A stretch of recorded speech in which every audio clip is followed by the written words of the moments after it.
आज हामी यो कुमाक तथा दारमा गाउँपालिका सीमा क्षेत्र मालीका लेकमा छौँ।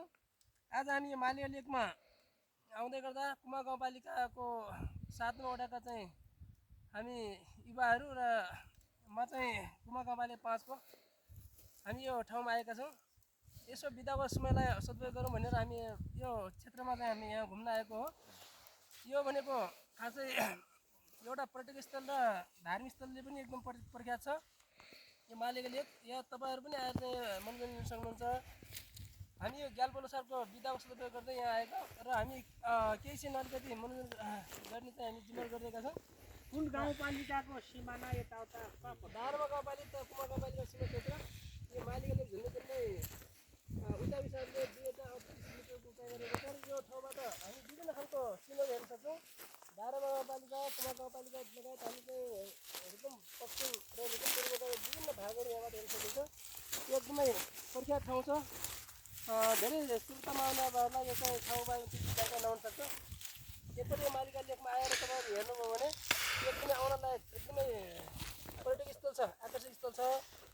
यो ठाउँमा आएर चाहिँ धेरै मानिसहरू आउने, पिकनिकहरू गर्ने, रमाइलो गर्ने, यहाँ मन्दिरहरूमा चाहिँ पूजाआजा गर्ने, यहाँ गुफाहरू हेर्ने त्यसको पनि चलिरहन्छ।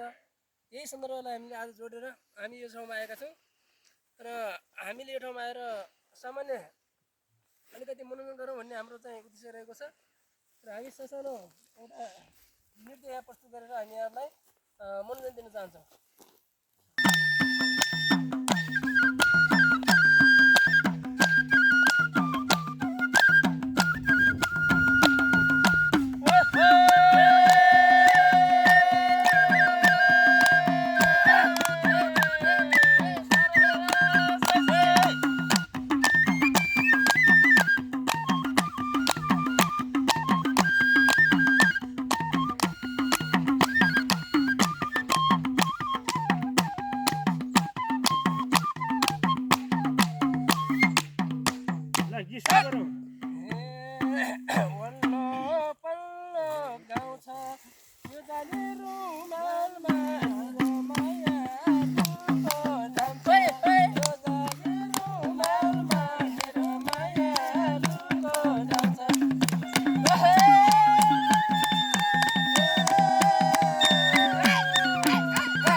गीतमै घाल्छ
नगर भाइ यसमा त नाच्न गाउनमा चाहिँ नाच्न गाउनु जिरो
हामी अर्को सेसनमा फेरि भेटिन्छौँ। सेसन गर्ने भिडियो सेसन सुरज चन्द अनि त्यसपछि उता अनिल मगर अनि त्यसपछि दिलीप बुढाथोकी अनि म कमल केसी अनि खड्ग गायक हाम्रो खड्ग शाह अनि रेशम बुढाथोकी हाम्रो बाँसुरी मादल खुमराज केसी अनि त्यसपछि दिलबहादुर बोहरा सहित आजको हाम्रो वाद्यवादक टिम सबै बिदा हुन चाहन्छौँ।